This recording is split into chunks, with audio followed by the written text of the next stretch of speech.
হাদিসে রাসূল সাল্লাল্লাহু আলাইহি সাল্লাম বলেন, যে ব্যক্তি ইয়াকুম ওয়াল হাসাদা ফা ইন্নাল হাসাদা ইয়াকুলুল হাসানাতি কামা তাকুলুন নারুল হাতাবা আও কামা ক্বালা নবিয়্যু আলাইহিস সালাতু ওয়াস সালাম। আল্লাহ রাসূল বলেন, যেই ব্যক্তি হিংসা করবে, যেই ব্যক্তি হিংসা করবে তার নামাজ কবুল হবে না, রোজা কবুল হবে না, ইবাদত কবুল হবে না, দোয়া কবুল হবে না। যে ব্যক্তি হিংসা করে, আরবি ভাষা বলা হয় হাসাদ, বাংলা অর্থ হচ্ছে হিংসা। যে ব্যক্তি হিংসা করে, আল্লাহ রসুল বলেন, আমল করতে করতে, নামাজ পড়তে পড়তে, রোজা রাখতে রাখতে পাহাড় পরিমাণ আমল করে ফেলেছে। হিংসা করার কারণে তার আমলগুলো এভাবে জলে পুড়ে ছাই হয়ে যায়, যেভাবে আগুন লাকড়ির মধ্যে, লাকড়ি যদি আগুনের মধ্যে নিক্ষেপ করা হয়, যত বড় লাকড়ির থুপ হোক না কেন, আগুন যেভাবে লাকড়িগুলো জ্বালিয়ে পুড়ে ছাই করে দেয়, হিংসার কারণে তার আমলগুলা জোরে পুড়ে ছাই হয়ে যায়। বলি নাউযুবিল্লাহ। হিংসা থেকে মুক্ত থাকতে হবে, আর অহংকার থেকে মুক্ত থাকতে হবে। যদি তুমি জান্নাতের আশা করতে চাও, যদি তুমি জান্নাতে যেতে চাও, দুইটা জিনিস ছেড়ে দাও। একটার নাম হচ্ছে হিংসা, আর একটার নাম হচ্ছে অহংকার।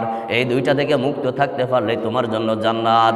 আর এই দুইটা তোমার ভিতরে যতক্ষণ থাকবে, তুমি নামাজ পড়ার পরেও আল্লাহর জান্নাত তোমার কপালে জুটবে না। আল্লাহ তাআলা কুরআনুল কারীমের মধ্যে ডাক দিয়ে বলেন, ইয়া আইয়ুহাল্লাযীনা আমানু, ও ঈমানদারেরা, মুসলমানেরা শুনো শুনো, ও ঈমানদারেরা শুনো, ভালো করে শুনো। লা তুলহিকুম আমওয়ালুকুম ওয়ালা আওলাদুকুম আন যিকরিল্লাহ। যিকরিল্লাহর অনেকগুলো অর্থ আছে। যিকরিল্লাহর এক নম্বর অর্থ আছে জিকির করা, যিকরিল্লাহর এক নম্বর অর্থ আছে নামাজ, যিকরিল্লাহর অর্থ আছে রোজা, যিকরিল্লাহর অর্থ আছে ইবাদত করা, যিকরিল্লাহর অর্থ আছে তাসবিহ তাহলিল পাঠ করা, যিকরিল্লাহর অর্থ আছে ভালো কাজ করা, যিকরিল্লাহর অর্থ আছে মসজিদে আসা, যিকরিল্লাহর অর্থ আছে দান সদকা করা, যিকরিল্লাহর অর্থ আছে মানুষের কল্যাণে কাজ করা, যিকরিল্লাহর শব্দ হচ্ছে মানুষের উপকার করা। আল্লাহ তাআলা একটা শব্দ ব্যবহার করেন, একটা শব্দের মধ্যে অনেকগুলো শব্দ লুকিয়ে রাখছেন। আল্লাহ তাআলা বলেন, আন যিকরিল্লাহ, ও গোলাম, আমার জিকির থেকে তুমি দূরে সরে যাও না। আল্লাহ তাআলা জানেন বান্দার কাছে দুইটা জিনিস বেশি প্রিয়। আল্লাহ তাআলা জানেন, আল্লাহ জানেন কি জানে না? অবশ্যই জানে বান্দার কাছে দুইটা জিনিস প্রিয়। এই জন্য আল্লাহ তাআলা এই আয়াতের মধ্যে বলে দিলেন, ইয়া আইয়ুহাল্লাযীনা আমানু, ও ঈমানদারেরা যারা ঈমান এনেছে শুনো, লা তুলহিকুম আমওয়ালুকুম ওয়ালা আওলাদুকুম আন যিকরিল্লাহ। আমি রব জানি তোমার কাছে দুইটা জিনিস বেশি প্রিয় হবে। একটা নাম হলো সম্পদ। কি বলছে? লা তুলহিকুম আমওয়ালুকুম। এটা আমওয়ালুকুম মানে সম্পদ। টাকা পয়সা হতে পারে, জমিনও হতে পারে, টাকাও হতে পারে, জমিনও হতে পারে। এটা মানুষের কাছে প্রিয়। প্রিয় কিনা?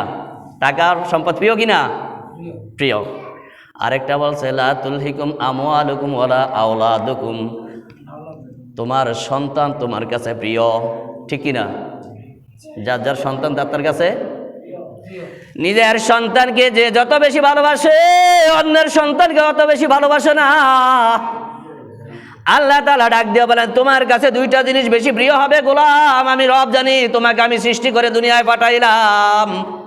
আমি জানি তোমার কাছে দুইটা জিনিস বেশি প্রিয়। একটা জিনিসের নাম হচ্ছে সম্পদ, আরেকটা জিনিসের নাম হচ্ছে সন্তান। এই দুইটা জিনিসের জন্যই মানুষ যত ঝগড়া করে, মারামারি করে। ঠিক কিনা?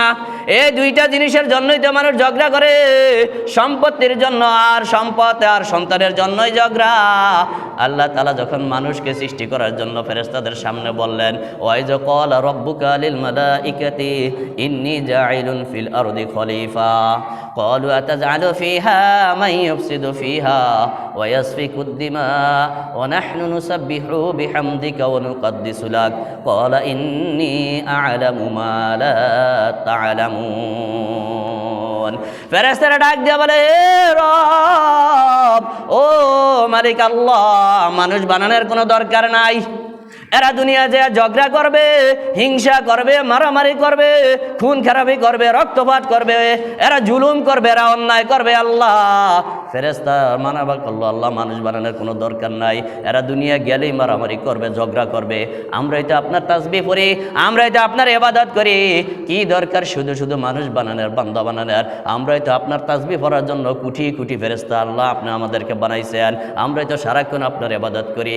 আল্লাহ তাআলা ডাক দিয়ে বলেন, বলেন ক্বালা ইন্নী আ'লামু মা লা তা'লামুন। হে ফেরেশতারা শোনো শোনো, আমি রব যা জানি তোমরা তা জানো না, আমি রব যা জানি তোমরা তা জানো না, এই জন্য তোমরা নিষেধ করেছ। ও ফেরেশতারা তোমরাও ইবাদত করো, আর আমি যাদেরকে বনি আদমকে সৃষ্টি করব তারাও ইবাদত করবে। তোমরা ফেরেশতারা ইবাদত করবা, তোমাদেরকে ইবাদত করার জন্য সৃষ্টি করেছি। ফেরেশতারা ইবাদত করে, মানুষেরাও ইবাদত করে, কিন্তু আল্লাহ সুবহানাহু ওয়া তাআলা কিয়ামতের ময়দানে দুইটা জাতির কাছে হিসাব নিবে। ওয়ামা